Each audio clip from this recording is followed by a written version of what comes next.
तो हेलो दोस्तों, कैसे हैं आप लोग। उम्मीद करता हूं कि आप अच्छे होंगे। और अगर आप अच्छे नहीं हैं तो मैं गॉड से प्रार्थना करूंगा कि आपको गॉड अच्छा रखे और तंदुरुस्त रखे। तो आज हम बात करेंगे, ज़्यादातर लोगों का मानना है कि हमेशा काम करते रहने से हम अपने काम करने की क्षमता को बढ़ा सकते हैं। उनके हिसाब से हमेशा काम करने और हमेशा काम के बारे में सोचने से वो कामयाबी हासिल कर सकते हैं। लेकिन क्या यह तरीका सही है? इस किताब की माध्यम से हम जानेंगे कि किस तरह से हम अपने काम करने की क्षमता को बढ़ा सकते हैं। हम ये भी जानेंगे कि किस तरह से हम अपनी सेहत का ख्याल रखकर, खुद को स्मार्टफोन से दूर रखकर, अच्छी तरह से सोकर और कुछ समय अपने परिवार वालों के साथ बिताकर हम अपने आप को ज़्यादा काम करने के काबिल बना सकते हैं। स्मार्टफोन इस्तेमाल करना आपकी सेहत के लिए क्यों नुकसानदायक है? अच्छे से काम करने के लिए अच्छे से सोना क्यों जरूरी है? क्यों ज़्यादा पैसा आपको खुशी नहीं दे सकता?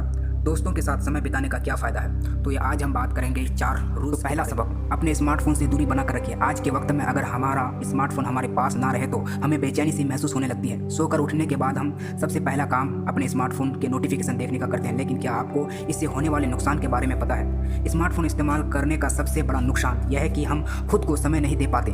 हम हमेशा सोशल मीडिया पर लगे रहते हैं और एक दूसरे के कमेंट पढ़ते रहते हैं। एक स्टडी में यह बात सामने आई कि हम हर दिन अपना स्मार्टफोन 110 बार अनलॉक करते हैं। जरा सोचिए, अगर आप इसी तरह 5 साल रहे तो आपकी सेहत पर इसका क्या असर पड़े। स्मार्टफोन इस्तेमाल करने से आपको अच्छी नींद नहीं आती। अच्छी नींद ना लेने से आप अगले दिन अच्छे से काम नहीं कर पाते और हमेशा गुस्से में या चिड़े हुए रहते हैं। आपकी मानसिक और शारीरिक सेहत पर इसका बहुत बुरा असर पड़ता है। अपने आप को इन चीज़ों से बचाने के लिए यह काम कर सकते हैं। सोशल मीडिया पर दिन भर मत लगे रहिए। उसे अपने पूरे दिन का एक छोटा समय दीजिए और उसी समय में अपने सारे नोटिफिकेशन चेक कीजिए। उन चीज़ों की लिस्ट बनाए जो आपका सबसे ज़्यादा समय खा रही है। एग्जाम्पल के लिए, अगर आप सारा दिन इंस्टाग्राम पर फोटो अपलोड करने के लिए सेल्फी खींचते रहते हैं तो इसे उस लिस्ट में लिखिए और उस काम से छुटकारा पाने की कोशिश कीजिए।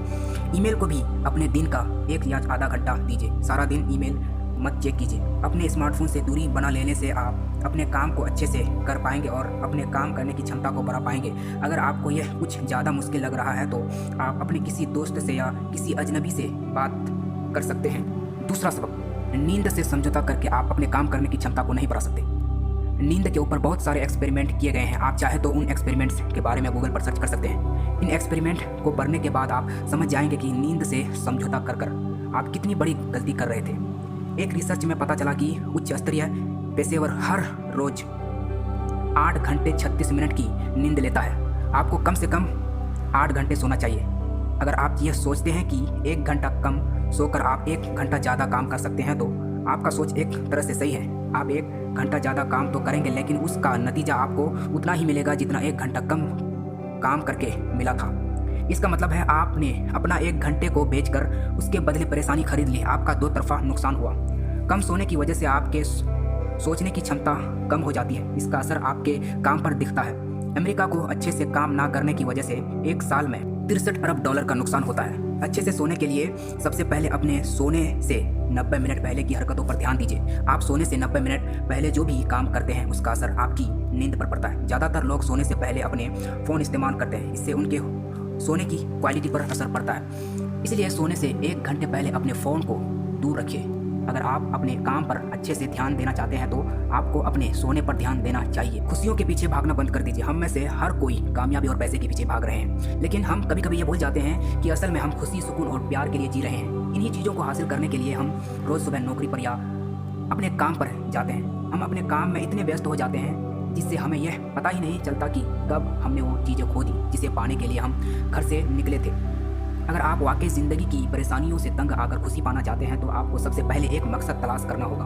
हम में से बहुत से लोगों का मकसद पैसा कमाना होता है, लेकिन पैसा एक बाहरी मकसद है। खुशी पाने के लिए आपको अपने अंदर से एक मकसद को पैदा करना होगा। इस दुनिया में हर एक व्यक्ति किसी दूसरे के लिए काम करते हैं। कंपनियां अपने ग्राहकों के लिए सामान बनाती हैं। कुछ लोग कंपनियों के लिए काम करते हैं और कुछ लोग सरकार के लिए काम करते हैं। अगर आप अपने काम को ही अपना मकसद बना लेंगे तो खुशी अपने आप ही आपके पास चली आएगी।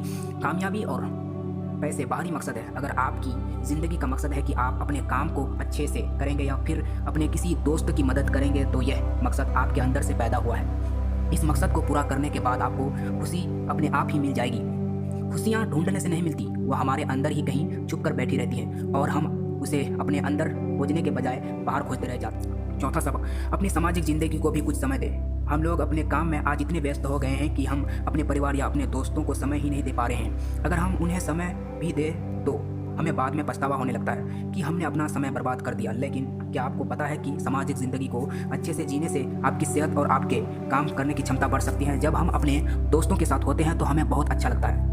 हम उनसे अपनी ज़िंदगी की बातें करते हैं और अपनी समस्याएं सुनाते हैं। ऐसा करके जितना खुश होने के बारे में हम सोचते हैं, असल में हमें उससे ज़्यादा खुश होते हैं। एक स्टडी में कुछ लोगों से पूछा गया कि अगर उन्हें एक ट्रिप खरीदने का या फिर किसी अच्छे रेस्टोरेंट में अपने दोस्तों के साथ डिनर करने का मौका मिले तो वह कितने खुश होंगे।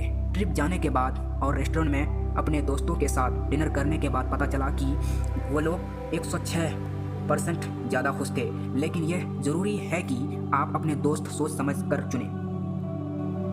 समय के साथ आप उनके जैसे ही हों। जैसे अगर आपके दोस्त नेगेटिव बातें करते हैं तो वह आपको नेगेटिव कर देंगे और समय के साथ आपको भी एक नेगेटिव व्यक्ति बना देंगे। इसका अपना समय सिर्फ अपने अच्छे दोस्त को दीजिए। इसके अलावा अगर आप किसी छुट्टी की प्लानिंग कर रहे हैं तो उसके बारे में अपने दोस्तों को बताइए। इसे सरप्राइज़ मत रखिए। समय समय पर इसके बारे में सोचते रहिए। इससे आपका मूड अच्छा रहेगा, जिसकी वजह से आप अपने काम पर अच्छे से फोकस कर पाएंगे।